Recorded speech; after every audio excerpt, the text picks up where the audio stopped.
भी मैं रबड़ की गलेल लैनी है बैठा पा के चिड़ी मारनी।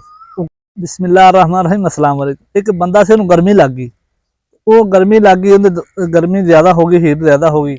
वो हुण जिहड़ी गल करे वो यही गल करे, कोई उहदे नाल सलाम लवे तां जे कोई गल पुछे कहे भी मैं रबड़ की गलेल लैनी है, ਉਹਦੇ ਬੈਂਟਾ ਪਾ ਕੇ चिड़ी मारनी। वो घर वाले बड़े परेशान भी कोई मेहमान भी आवे कहे अस्सलाम वालेकुम, वो कहे मैं रबड़ की गलेल लैनी है, ਉਹਦੇ ਬੈਂਟਾ पा के चिड़ी मारनी। वो बड़े परेशान भी यार ये की बन गया।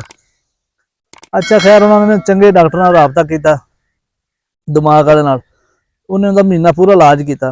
वो डॉक्टर भी जो पूछे उन्हें पूछा मैंने मसला की, उन्हें तुसीं आप पुछ लो। डॉक्टर का भी हाँ भी तेरा की हाल है, कहना मैं रबड़ की गलेल लैनी है, बैंटा पा के चिड़ी मारनी।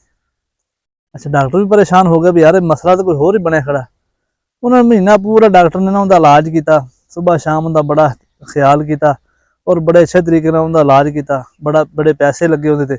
अच्छा महीने बाद वो घर दे सद्दिया डॉक्टर ने, कहता भी इहनूं हुण पुछो। उन्होंने पूछा भी हाँ तेरा की हाल है, वो कहता भी हाँ मैं ब्याह कराउणा। हुण बंदे बड़े राजी होए उन्हें, यार ये तो बड़ी चंगी गल है।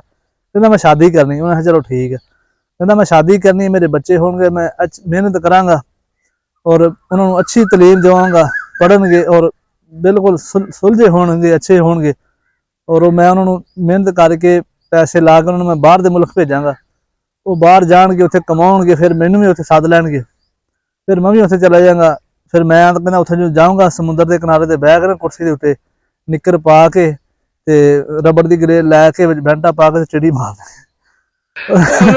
एंड ते गल उन्हें फिर उत्थे ही लै आंदी, कहंदे भी रबड़ की गलेल च बैंटा पा के चिड़ी मारनी। कहंदा समुद्र के किनारे बह के ना कुर्सी ते निक्कर पा के बह के ते रबड़ की गलेल लैके बैंटा पा के चिड़ी मारनी। उन्हें आख्या सही है, साडा महीना लग गया तेरी हाले चिड़ी ना मरी।